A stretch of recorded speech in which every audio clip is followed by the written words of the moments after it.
सभी दोस्तों का एक बार फिर से स्वागत है आपके अपने YouTube चैनल HP एग्ज़ाम में। आज की इस वीडियो में हम दोस्तों बात करने जा रहे हैं पेट्रोल पंप अटेंडेंट के एग्ज़ाम की। और ये एग्ज़ाम 7 फरवरी को हुआ है और इस एग्ज़ाम की हम जनरल सेक्शन को सॉल्व करेंगे इस वीडियो में। उम्मीद है ये वीडियो आपको पसंद आएगा और आपके एग्जामिनेशंस की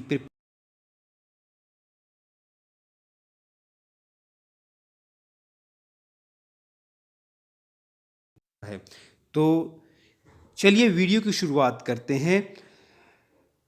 लेकिन वीडियो की शुरुआत करने से पहले एक बार फिर से आपसे इंतज़ार रहेगी कि अगर वीडियो आपको अच्छा लगे तो इसे आप लाइक ज़रूर करिएगा, अपने दोस्तों के साथ इसे आप शेयर भी करिएगा। और अगर आपने हमारे चैनल को अभी तक सब्सक्राइब नहीं किया है फ्रेंड्स, तो इसे सब्सक्राइब भी ज़रूर कर लीजिएगा, क्योंकि हमारे चैनल पर ऐसी वीडियोज़ आती ही रहती हैं और इनसे आप अपनी प्रिपरेशन में लाभ उठा सकते हैं। तो चलिए वीडियो की शुरुआत करते हैं। जनरल सेक्शन में जो फर्स्ट क्वेश्चन था वो था हिमाचल प्रदेश में भोट और जाट जो हैं वो क्या हैं। ऑप्शंस थी इसकी कि ये एक अनुसूचित जाति है या अनुसूचित जनजातियां हैं, या ये ए और बी दोनों हैं, या इनमें से कोई भी नहीं है। तो जो भोट और जाट है हिमाचल प्रदेश में पाई जाने वाली, ये एक शेड्यूल्ड ट्राइब्स हैं। तो ऑप्शन जो है इसकी बी आएगी, अनुसूचित जनजाति। अगला प्रश्न था 143वां, total geographical area of Himachal. Himachal Pradesh का कुल भौगोलिक क्षेत्रफल कितना है। ऑप्शंस थी 56,673 square kilometre, B 57,673 square kilometre, C 58,673 square kilometre, या डी इनमें से कोई भी नहीं। तो जो हिमाचल प्रदेश का भौगोलिक क्षेत्रफल है वो है 55,673 स्क्वायर किलोमीटर। तो इनमें से ऑप्शंस कोई भी नहीं थी, ऑप्शन आएगी इनमें से कोई भी नहीं। अगला प्रश्न संख्या देखते हैं 144, और प्रश्न है जनगणना 2011 के अनुसार हिमाचल प्रदेश का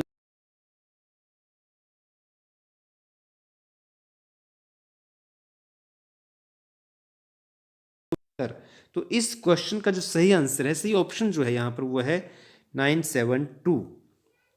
अगला प्रश्न, दियोली मत्स्य पालन केंद्र हिमाचल प्रदेश के किस जिले में स्थित है। ऑप्शंस थी बिलासपुर, हमीरपुर, ऊना या फिर किन्नौर। तो जो सही उत्तर था इसमें तो वो था बिलासपुर। बिलासपुर के दियोली में मत्स्य प्रजनन केंद्र है, जो एशिया का सबसे बड़ा फिशरी से रिलेटेड प्रजनन केंद्र है। अगला प्रश्न है पांगी जो माउंटेन रेंज है वो हिमाचल प्रदेश के किस जिले में स्थित है। ऑप्शंस थी सिरमौर, सोलन, चंबा या मंडी। तो जो पांगी रेंज है वो है हिमाचल प्रदेश के चंबा में स्थित, ऑप्शन सी। अगले प्रश्न की ओर चलें। प्रश्न संख्या है 147, विख्यात व्यक्तित्व श्री यशपाल जी हिमाचल प्रदेश के किस जिले से संबंधित हैं। ऑप्शंस हमीरपुर, शिमला, कांगड़ा या फिर कुल्लू। तो जो यशपाल जी थे उनका संबंध जो था हमीरपुर के भूमपल से था, तो ऑप्शन आएगी इसकी ए। अगला प्रश्न है कालेश्वर मेला हिमाचल प्रदेश के कौन से जिले में मनाया जाता है। ऑप्शंस थी इसकी कांगड़ा, लाहौल स्पीति, मंडी या फिर किन्नौर। तो इस प्रश्न का फ्रेंड्स सही आंसर था जो कालेश्वर मेला है वो हिमाचल प्रदेश के कांगड़ा जिले में मनाया जाता है, ऑप्शन ए। अगले प्रश्न की ओर अगर हम चलें तो प्रश्न है फुलेज फेस्टिवल हिमाचल प्रदेश के किस जिले में मनाया जाता है। और आपकी ऑप्शंस थी चंबा, शिमला, किन्नौर या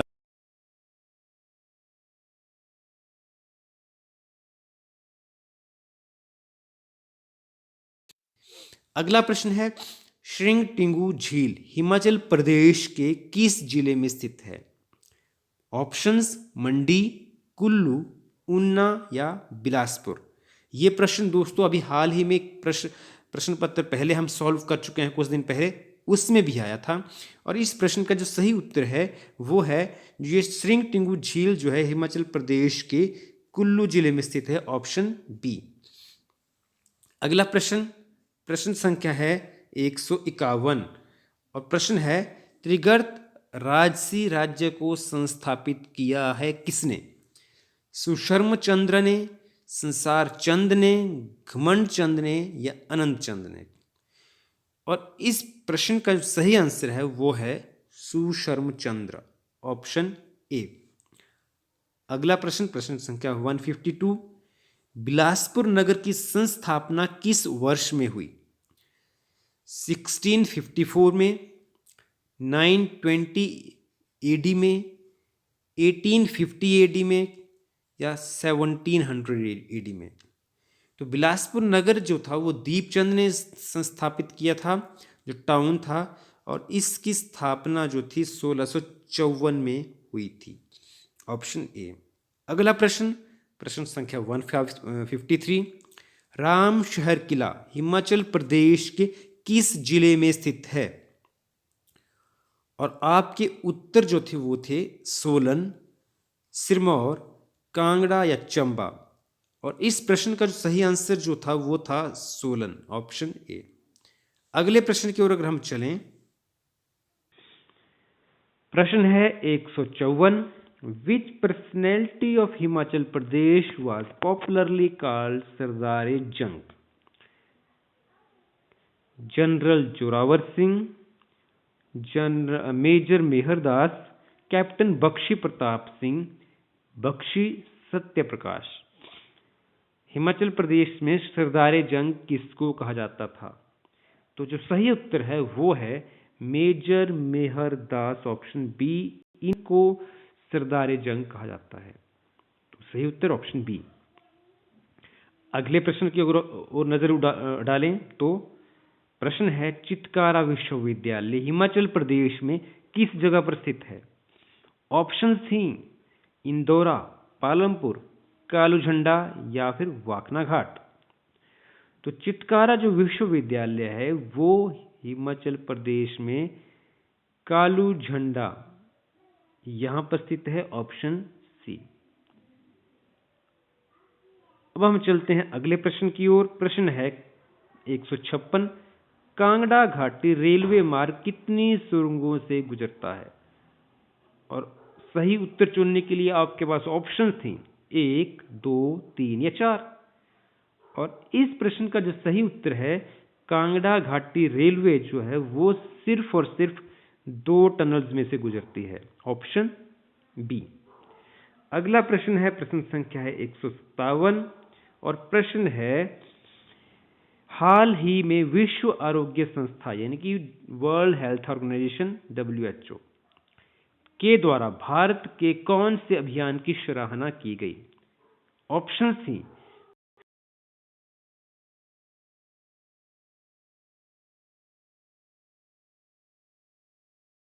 इंडिया रन।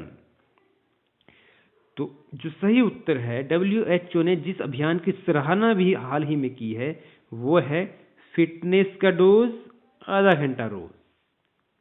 अगला प्रश्न, प्रश्न संख्या 158, हाल ही में कौन से देश ने भारत के काला व्याघ्र झींगी के आयात निरीक्षण से छूट दी? जो इंडियन ब्लैक श्रिम्प होती है उसके आयात को इंस्पेक्शन में से छूट दे दी है। कंट्री का नाम आपने बताना है, ऑप्शन थी यूके, ऑस्ट्रेलिया, जापान या दक्षिण कोरिया। तो हाल ही में जापान ने भारत से निर्यात होने वाली इंडियन ब्लैक श्रिम्प के इंपोर्ट पर जो निरीक्षण होता है, इंस्पेक्शन की जाती है, उससे छूट दे दी है कोविड-19 के कारण। अगला प्रश्न है, यूएन ने 2020 में पहली बार अंतर्राष्ट्रीय बैंक दिवस इंटरनेशनल डे ऑफ बैंक कब मनाया?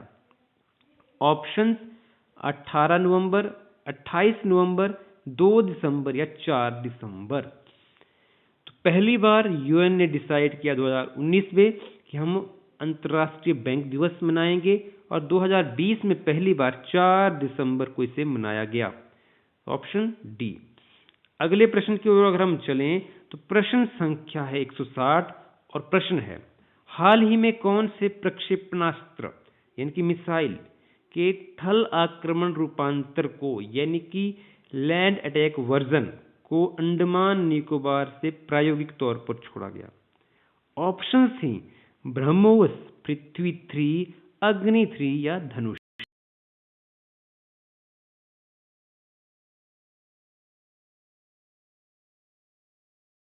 वो हाल ही में अंडमान निकोबार द्वीप समूह से छोड़ा गया था। अगले प्रश्न संख्या है प्रश्न संख्या 161 और इसके ऊपर हम जाते हैं। जब प्रश्न ये आता है रीजनिंग में, रीजनिंग के क्वेश्चंस को भी हल करने की हम ट्राई करेंगे। इनमें से कौन सा दूसरे से डिफरेंट है? ये जो आपके पास क्वेश्चंस दे रखे हैं, ऑप्शंस दे रखी हैं सॉरी, इनमें से देखिए एक हमारे पास 81 है, एक 87 है, एक 91 है और एक 97 है। तो इनमें अलग क्या है? तो इनमें अलग ये है कि तीन संख्याएं जो हैं वो क्या हैं, एक जैसी हैं और एक जो है कुछ डिफरेंट है। और वो डिफरेंट क्या है? बाकी सारी संख्याएं जैसे 81 है, 91 है और इनमें 87 है, ये सारी की सारी संख्याएं क्या हैं? ये भाज्य संख्याएं हैं। जबकि 97 जो है ये एक अभाज्य यानी कि प्राइम नंबर है, यानी कि अभाज्य संख्या उसको कहते हैं जो एक के अलावा और उस खुद के अलावा किसी और से भाग ना हो। तो 97 एक अभाज्य संख्या है, तो इसलिए ऑप्शन जो सही आंसर रहेगा वो रहेगा 97, ऑप्शन डी। अगला प्रश्न है प्रश्न संख्या 162 और प्रश्न है, चैनल शब्द में ऐसे कितने वर्ण के युग्म हैं जिनके बीच शब्द में उतने ही वर्ण हैं जितने की अंग्रेजी वर्णमाला में उनके बीच हैं? ऑप्शंस हैं 1, 2, 3 या 4। अब अगर हम देखिए सिंपल सा इसको कैलकुलेट करें तो चैनल में एक तो सी और ए के बीच में एच है और सी और ए के बीच में वर्ड भी एक ही आता है। एन और एल के बीच में ई है यानी कि एक शब्द है, एक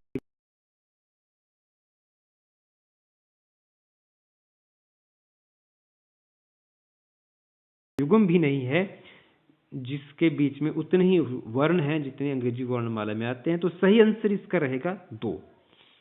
अगला प्रश्न प्रश्न संख्या 163 165135 है पीस। तो ऐसे ही 1215225 को हम क्या कहेंगे? लव, लूप, ऑरा या लीड। तो देखिए ये जो कोडिंग की है ये की गई है पीस को अंग्रेजी वर्णमाला के अक्षरों के क्रमांक के हिसाब से यहाँ लिखा गया है। तो वैसे ही इसको जब हम अंग्रेजी वर्णमाला में कन्वर्ट करेंगे तो उसका सही आंसर आएगा लव। अगले प्रश्न की ओर चलते हैं। प्रश्न है 0, 1, 1, 2, 3, 5, 8, 13, 21 के अलावा आगे कौन सी संख्या आएगी? ऑप्शंस हैं 33, 34, 35 या 36। तो ये जो संख्या है इसको हम क्या बोलते हैं? इसको हम एक नाम देते हैं स्पेशल, और इसका नाम है फाइबोनाची नंबर्स। ये मतलब जो पहली दो संख्याओं के अलावा अगली जो संख्याएं होती हैं वो पिछली दो संख्याओं का जोड़ होती हैं। तो जैसे 2, 0, 1 को जोड़ के यहाँ पर 1 आएगा, 1 और 2, 1 को जोड़ के 2 आएगा, 2 और 1 को जोड़ के 3, 3 और 2 को हम जोड़ेंगे तो 5, 5 और 3 को जोड़ के 8 आएगा, 8 और उसके बाद देखिए 8 और 5 को अगर हम इनको प्लस करेंगे 13 आएगा, 13 और 8 को हम प्लस करेंगे 21 आएगा, 21 और 13 को हम जब जोड़ेंगे तो 34 आएगा। तो सही आंसर रहेगा 34। तो इनको हम फाइबोनाची संख्या भी बोलते हैं। अगला प्रश्न है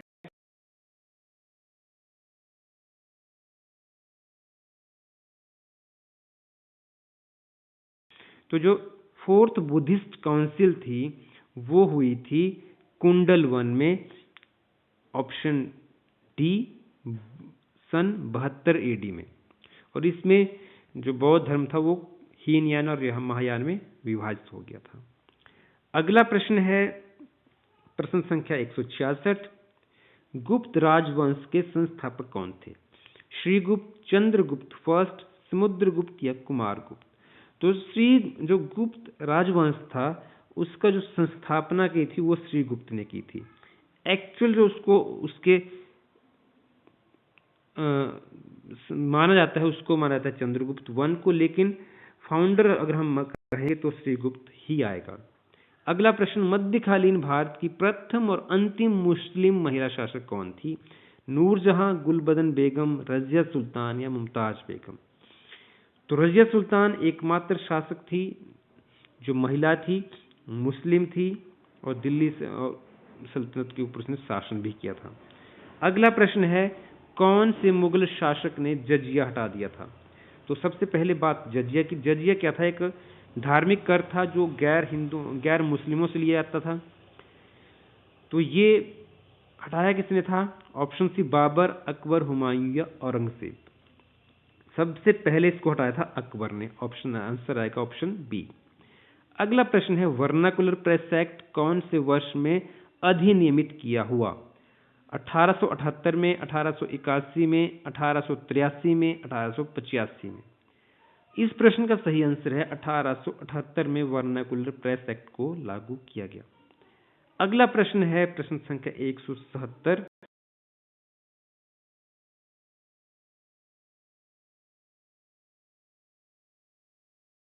वो है option C, Mahatma Gandhi, Sardar Patel, Maulana Abul Kalam Azad, doctor B are Ambedkar. और सही आंसर इसका था सरदार पटेल। अगला प्रश्न है प्रश्न संख्या पहली, Karma is the folk dance of which Indian state? Karma कौन से भारतीय राज्य का लोक नृत्य है? और आपकी ऑप्शन जो थी वो थी मध्य प्रदेश, तेलंगाना, गोवा या फिर मिजोरम। तो जो कर्मा है एक फोक डांस है और ये मध्य प्रदेश में पाया जाता है, मनाया जाता है। अगला प्रश्न, सौर परिवार का सबसे बड़ा ग्रह कौन सा है? ऑप्शन सी, शनि ग्रह, यूरेनस ग्रह, बृहस्पति ग्रह या वरुण ग्रह। तो जो जुपिटर या बृहस्पति है वो सोलर सिस्टम का सबसे बड़ा ग्रह मानते हैं हमारा। ऑप्शन सी इसका सही आंसर है। अगला प्रश्न, लाइमस्टोन। लाइमस्टोन इज ए या एन? लाइमस्टोन या चूना पत्थर क्या है? तो लाइमस्टोन जो कि ऑप्शन थी इग्नियस रॉक है, सेडिमेंट्री रॉक है, मेटामॉर्फिक रॉक है या इनमें से कोई भी नहीं है। तो लाइमस्टोन जो है वो है एक सेडिमेंट्री रॉक। ऑप्शन आएगी इसकी सी। अगला प्रश्न है, पृथ्वी के वायुमंडल के कौन से स्तर पर ओजोन परत स्थित है? ऑप्शन सी, क्षोभ मंडल, आयन मंडल, मध्य मंडल या समताप मंडल। तो जो ओजोन परत है वो पाई जाती है हमारे जो एटमॉस्फेयर है उसके स्ट्रेटोस्फियर।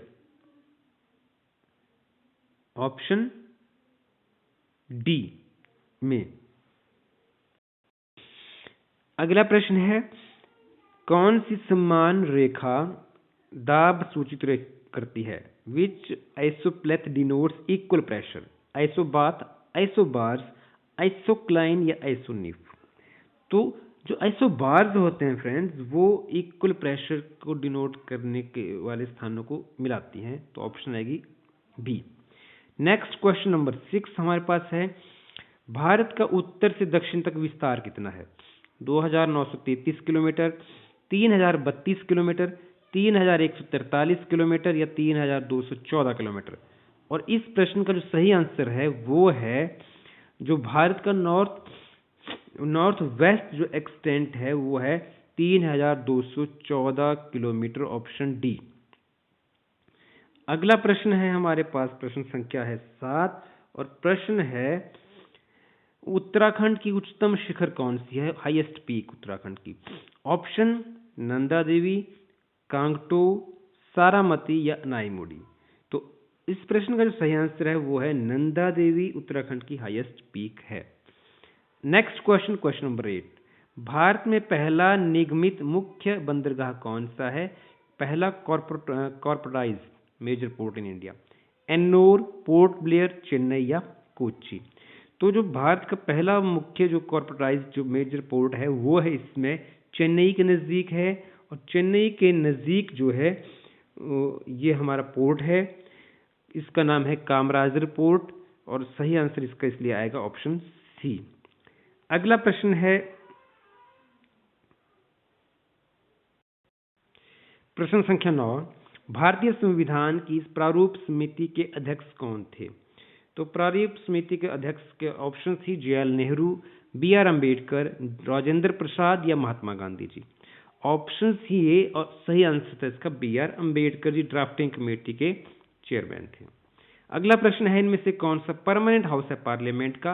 राज्यसभा, विधानसभा, लोकसभा, इनमें से कोई भी नहीं। तो जो राज्यसभा है एक परमानेंट हाउस है, ये कभी भी डिसॉल्व नहीं होता है, तो इसका सही आंसर है ऑप्शन ए। अगला प्रश्न है which mirror is used as looking glass? Plane mirror, concave mirror, convex mirror, या इनमें से कोई भी नहीं। तो जो प्लेन मिरर होता है वो हम लुकिंग ग्लास के रूप में यूज करते हैं, तो सही आंसर आएगा ऑप्शन ए। प्रश्न संख्या है 12वां प्रश्न हमारे पास है कॉस्टिक सोडा यानी कि क्षारक सोडा इनमें से क्या है? Option C solid carbon dioxide, sodium hydroxide, magnesium sulphate या सोडियम कार्बोनेट। और सही आंसर जो था वो था NaOH यानी कि सोडियम हाइड्रोक्साइड को हम कॉस्टिक सोडा के नाम से जानते हैं। अगले प्रश्न की ओर नजर दौड़ाएं दोस्तों, तो दो क्वेश्चन आता है कि कौन से विटामिन की कमी के कारण स्कर्वी रोग होता है? Option C vitamin A, vitamin B, vitamin C या विटामिन डी। तो स्कर्वी रोग होता है विटामिन सी की कमी के कारण, ऑप्शन सी। अगला प्रश्न आ जाते हैं इंग्लिश का वर्जन। एंटोनिम ऑफ मिजरली इज, जो मिजरली है उसका अर्थ होता है कंजूस, तो कंजूस का जो उल्टा होगा वो होगा जेनरस होगा, लिबरल होगा, स्पेंट थ्रिफ्ट होगा या चैरिटेबल होगा। तो इसका जो सही आंसर आएगा वो आएगा लिबरल। अगला प्रश्न है करेक्टली स्पेल्ड वर्ड, इनमें से कौन सा शब्द है जो बिल्कुल सही तरीके से स्पेल्ड किया गया है? फेबुलस की स्पेलिंग जो होती है वो होती है FABULOUS, फेबुलस। तो सही आंसर आएगा ऑप्शन सी। नेक्स्ट क्वेश्चन हम मूव करें। The sun dash at 6 this morning. Sun rose, raised, arose, aroused. तो सन रोज, ऑप्शन ए सही आंसर रहेगा इसका। Next question, meaning of the idiom for is all agog? Everybody, all ready, restless या all mighty. तो all agog का जो meaning है वो आएगा रेस्टलेस। अगला प्रश्न है शुद्ध शब्द इनमें से शुद्ध क्या है? स्वाभाविक। स्वाभाविक को जब हम लिखेंगे तो लिखेंगे हम ऑप्शन बी की तरीके से स्वाभाविक। नयन का संधि विच्छेद क्या होगा? नेजमअन, नेजमअन,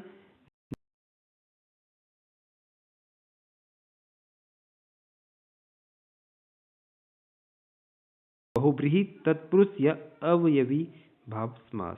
तो दानवीर में जो समास है वो होता है तत्पुरुष समास, ऑप्शन सी।